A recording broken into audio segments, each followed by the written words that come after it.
নমস্কার বন্ধুরা, আজকে বানাবো আমি ফুলকপি আলু দিয়ে ডিমের ঝোল। তো প্রথমে কড়াইতে তেল দিয়ে দিলাম। এরপরে এখানে দেখতেই পাচ্ছ মশলাপাতি আরও বেটে নিয়েছি। তো এখন পেঁয়াজগুলো ভালো করে ভাজা হয়ে গেছে। তো আদা বাটা রসুন বাটা দিয়ে দিলাম। তো এটা ভালো করে নাড়িয়ে মশলাটা যতক্ষণ না হচ্ছে একটু টমেটো দিয়ে দেবো। টমেটোকে ভালো করে মশলার সঙ্গে দিয়ে তারপরে হলুদ গুঁড়ো, এরপর দিব লঙ্কা গুঁড়ো দিয়ে ভালো করে জল দিয়ে মশলাটাকে ভালো করে কষিয়ে নিয়ে দেখতে পাচ্ছ কত সুন্দর মশলাটা কষানো হয়ে গেছে।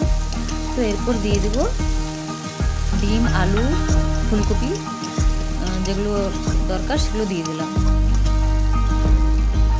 ভালো করে নাড়াচাড়া করব, ভালো করে কষিয়ে ভালো করে একটু কষাবো। ভালো করে কষালে টেস্টটা একটু ভালো আসে। তারপরে ধনেপাতা কুচি এর ওপর ছড়িয়ে দেবো।